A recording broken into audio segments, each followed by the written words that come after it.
Saudara-saudari yang terkasih, salam sehat, salam sejahtera untuk kita semua. Jumpa lagi dalam renungan harian kita bersama saya, Suster Petronella Boruka SCC. Hari ini, hari Rabu tanggal 2 Februari 2022, pekan biasa keempat, Pesta Yesus dipersembahkan di Bait Allah.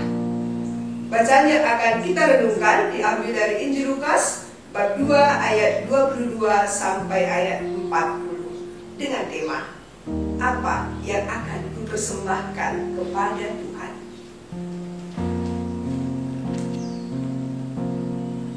Dan ketika genap waktu pentahiran menurut hukum Taurat Musa, mereka membawa dia ke Yerusalem untuk menyerahkannya kepada Tuhan. Seperti ada tertulis dalam hukum Tuhan, semua anak laki-laki sulung harus dikuduskan bagi Allah. Dan untuk mempersembahkan korban menurut apa yang difirmankan dalam hukum Tuhan, yaitu sepasang burung tekukur atau 2 ekor anak burung merpati. Adalah di Yerusalem seorang bernama Simeon. Ia seorang yang benar dan saleh, yang menantikan penghiburan bagi Israel.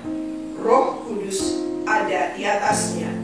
Dan kepadanya telah dinyatakan oleh Roh Kudus bahwa ia tidak akan mati sebelum ia melihat Mesias, yaitu dia yang diurapi Tuhan. Ia datang ke Bait Allah oleh Roh Kudus ketika Yesus anak itu dibawa masuk oleh orang tuanya untuk melakukan kepadanya apa yang ditentukan hukum Taurat. Ia menyambut anak itu dan menatangnya sambil memuji Allah, katanya, "Sekarang Tuhan, biarkanlah hamba-Mu ini pergi dalam damai sejahtera sesuai dengan firman-Mu.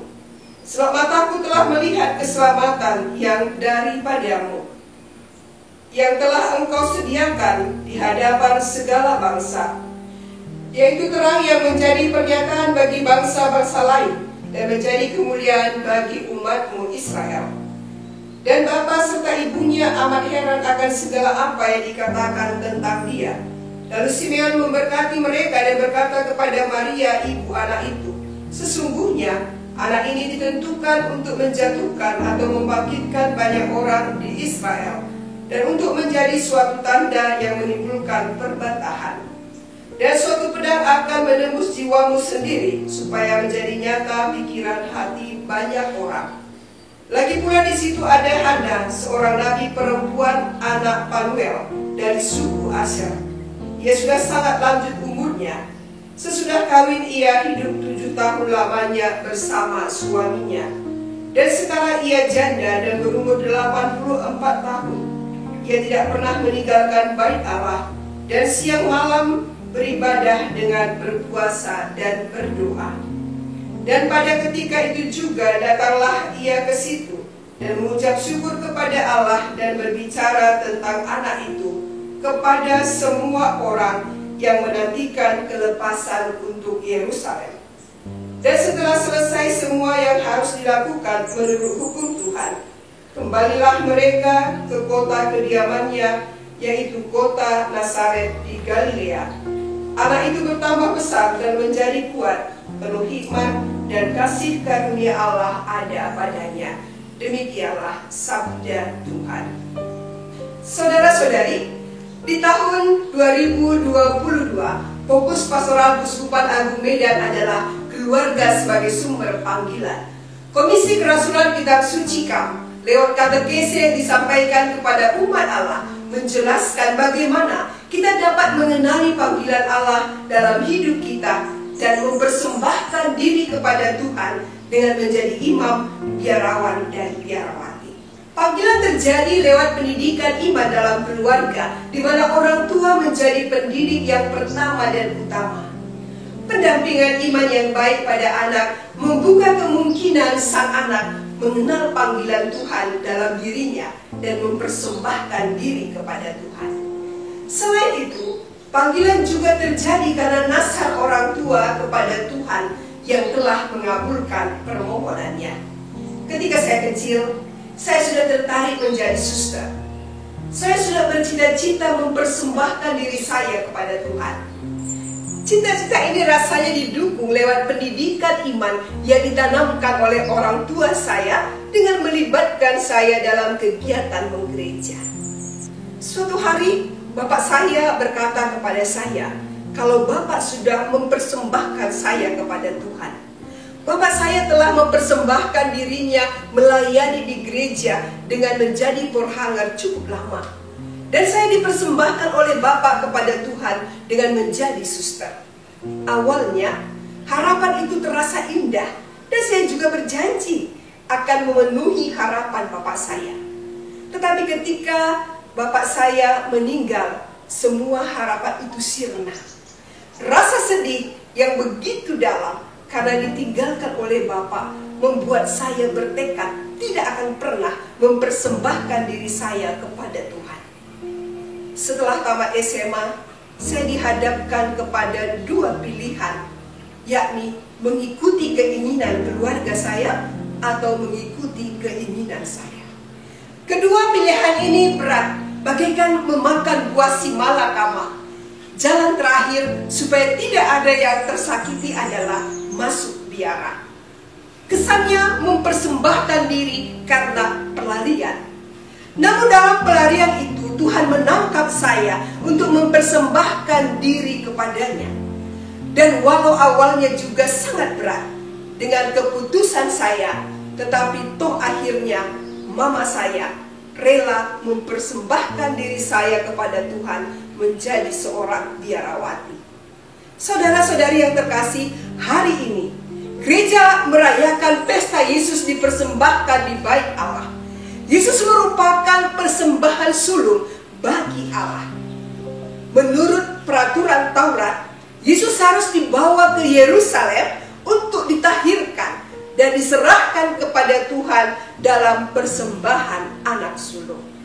Sebagaimana keluarga Yahudi lainnya, keluarga Yusuf pun melakukan peraturan tersebut dalam diri Yesus. Semua peraturan itu selain baik dan berguna untuk kebaikan umat Israel, juga merupakan bagian dari pengakuan mereka sebagai umat perjanjian, yakni sebagai milik Allah sendiri. Yusuf dan Maria menjalankan tanggung jawab sebagai orang tua di hadapan Tuhan.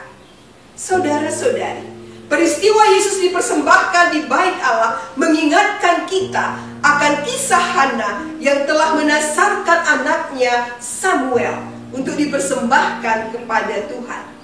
Ia menyerahkan Samuel kepada Eli, imam di Silo. Eli merupakan pralambang dari Simeon, seorang yang benar dan saleh yang menantikan penghiburan bagi Israel. Kepadanya telah dinyatakan oleh Roh Kudus bahwa ia tidak akan mati sebelum ia melihat Mesias, yakni Dia yang diurapi Tuhan. Sementara Hana tidak pernah meninggalkan bait Allah dan siang malam beribadah dan berpuasa dan berdoa.